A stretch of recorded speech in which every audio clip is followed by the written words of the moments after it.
Gonsalves, in London, 6969, and a birthday in there. Jared Wolf in Appleton, New York, 6622. Tabitha Binkley in Eagle, Colorado, 5555. Steve Bottoms in Reno, Nevada, 51. Oh, we do have a douchebag call-out from Tabitha. And Steve will become a knight. Yeah, let's do Tabitha's. Yeah, Tabitha's got, for late Christmas and to start the ball rolling for my husband, Billy Magruder. Please give him a de-douching and call out Bud Magruder, who got us into the show as a douchebag. Hey, man. Douchebag. That's no good. We'll put the de-douching falls at the end. Yeah. I do one with the karma. Yeah. Steve Bottoms, a knight. Matthew Januszewski in Chicago, 50. These are all 50s. We're up to the 50s already.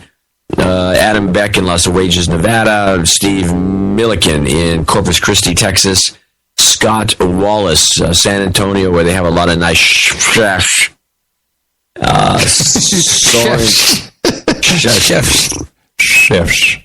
Soren Jergard. What do you think? You could be able to, that sounds something you could pronounce. It's like Jergard. No, I'd say Kjarsgaard. Okay, that sounds good. Kjarsgaard. And finally, Jason DeLuzio in Chadsford, Pennsylvania, along with our regular store Mark Tanner from Whittier, California. That concludes our list. I have two from show 684. I have one. Let me see. This is from Sir Kyle Kinzel.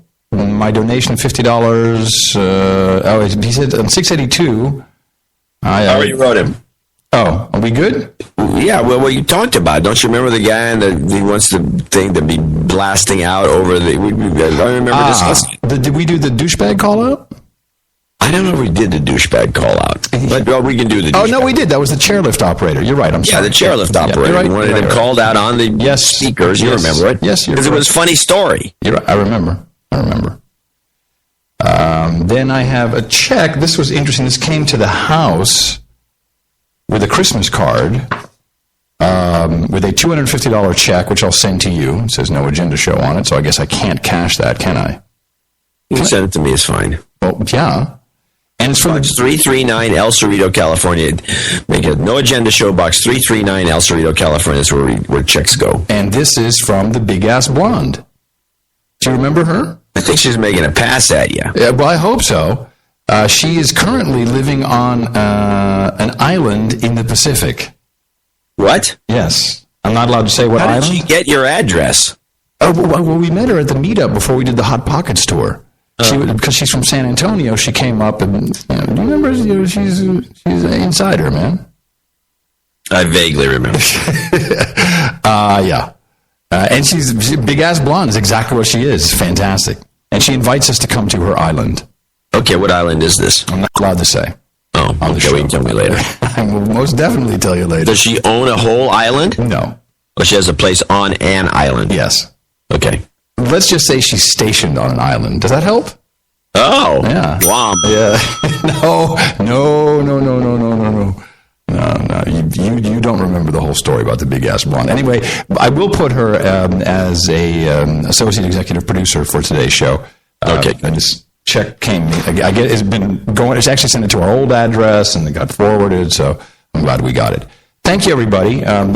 Even though it's a short list, and we do have a show coming up on Thursday, of course, more deconstruction, more. Oh, I don't know. Proper journalism is what we'll try to do. Proper journalism. We're really trying hard. Dvorak.org/NA. Oh my God, that is amazing! Oh, in the springtime at band camp, I stuck a flute in my pussy. Jobs, and jobs. Let's vote for jobs. You've got karma.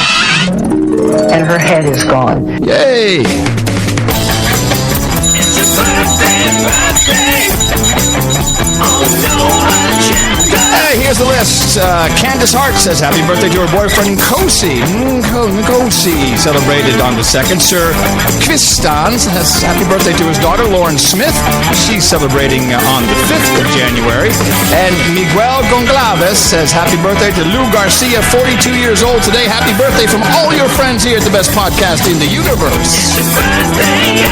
Bring out the swords right away. We've got a knighting. Very nice to see Steve Bottoms joining us here. We'll get him up on the podium.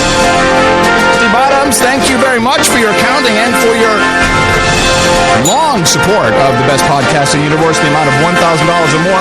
Therefore, we introduce you as a new member to the No Agenda Roundtable, and Knight D, Sir Old IT Guy. Please, sir, for you. Hookers and Blow, Red Boys and Chardonnay, Sake and Sushi, Root Beer and Pepperoni Pizza, Hookers and Molly, Whiskey and Wet Wipes.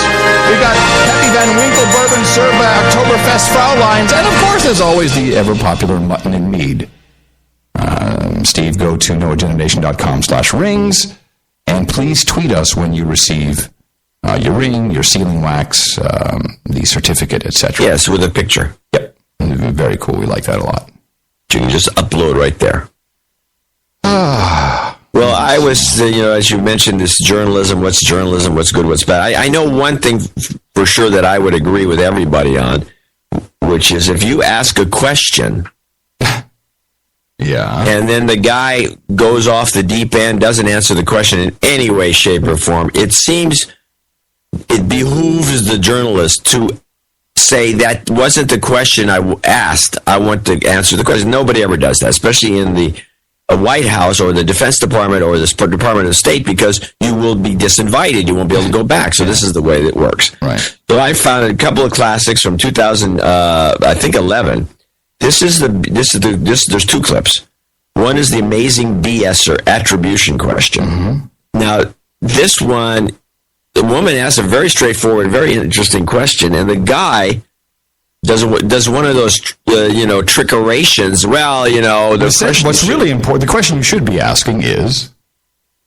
It's not that quite. It's not quite that blatant, but it might as well be. And this guy is one of the, I think this is State Department, one of the tech experts, talking through his hat, making stuff up as he goes along with just a ridiculous answer. So, Raphael, I'm going to push back on you just a little bit on the attribution question, which you don't see as that big a challenge, I guess.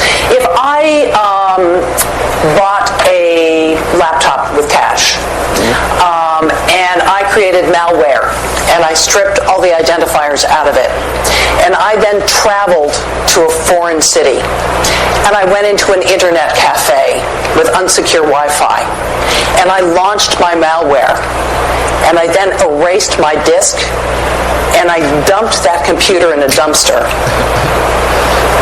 That malware in that one computer could be enough to bring down the critical infrastructure of a city. Could you track me down? Could you find me? So let me answer your question by actually tying into something that the general was talking about. I think we forget that times of conflict are generally a great catalyst for technological and organizational advancement. We saw the emergence of the concepts of air-land battle, for example, coming out of World War I, developing through World War II, through the Cold War era. We had Teflon as a consequence of the space age. I think the main innovation coming out of the last 10 years of the global war on terror has been a revolution in the way that we apply intelligence in warfare. Lieutenant General Michael Flynn, currently the head of the DIA, but previously Director for Intelligence with JSOC in Afghanistan and Iraq, said, and I think quite presciently, in the 21st century, in the cyber era, intelligence and information are maneuver and fire. The ability to be able to generate data from vast distributed services, to aggregate it, to correlate it, to share it effectively, to create actionable items, is a huge advancement, which was responsible for example, the ability to interdict IED networks in Iraq before they were able to form. Okay? That same kind of cross-disciplinary, polymorphic analysis made possible by the fusion of data. Wait a minute. Hold on. Time to roll this back. This is a good one. The polymorphic what? Analysis. Cross-disciplinary. This is good. This is good. I want to write this down. This is good. are able to form. Okay? That same kind of cross-disciplinary, polymorphic analysis made possible by the fusion of data and analytical systems. Hold on. Cross-disciplinary, polymorphic. I got to use this. It's a good one. Polymorphic. I take it back. This is Defense Department. Okay. Which was responsible for example, the ability to interdict IED networks in Iraq before they were able to form. Okay? That same kind of cross-disciplinary, polymorphic analysis made possible by the fusion of data and analytical systems is exactly what would solve the problem of attribution. Made possible that will solve the problem of attribution. Yeah. Great. So this woman who had bought the computer with cash and dropped some malware into the public domain and then dumped the computer could be found out anyway because of cross-discipline polymorphic analysis. They'd figure it out who it was. There's one thing. There's something in the end. Cross-disciplinary polymorphic analysis made possible by the analytics. It would solve the problem of attribution. By the analytics. This is fantastic. I'm just going to say this to people. Made possible by the fusion of data and analytical systems is exactly what would solve the problem of attribution. Fusion of data and analytical systems. And analytical systems will solve the problem. The problem of attribution. Great question. That's not a great question. Wow. That guy should be That's what we're dealing with. That guy should be shot. I think we should just take him out back, shoot this guy. Yeah. This is what we're dealing with. This is why we can make no progress in this country. This is why the budget for the military has gone so high, because of this guy. And everybody just started booing him. They should have started booing and throwing paper balls at him. Wow. Well, he does another little one here. No, there's more? There's one little one. All right, and this is the BS Artist Part 2. I shall take a listen to this because, as you know, the cross-disciplinary polymorphic analysis made possible by the analytics of the fusion of data and analytical systems will solve the problem of attribution. So one thing I would say, I think the enduring lesson that comes out of Stuxnet and Olympic Games is that it proved once and for all that you can weaponize cyberspace and treat it as if it was any other weapons platform, meaning that there is propagator code that will deliver code which is finely targeted to affect only one certain place onto target. I think it's nonsense to talk about cybersecurity without thinking about it in terms of offense and defense. When we train our infanteers and send them on peacekeeping missions, they're not going to be moving backwards. They're trained in advanced to contact as well as defensive. We need to be thinking in terms of cyber in exactly the same kind of way. Because cyber weapons are largely defined in terms of legal liability, what you're talking about, who they affect, what they affect, and because code gives us the ability to actually make that quite precise. Again, Olympic Games, I think, proves that. I think it's a reality that we have to get over. Oh, my goodness. Who is this guy from? I believe this was a Defense Department guy, and I'm going to have to now... He must be, but he's not in the Defense Department. He's a sales guy. He's got to be a sales guy. No, I think he's in the Public Relations Department. They have like 10,000 people. Okay, Bill, your turn. Go up there and wow on Wow. I don't know. Now I got to do some research and find out. I think it would be fun. We should He's still doing it. He's obviously still having the same phony baloney pitches. Yeah.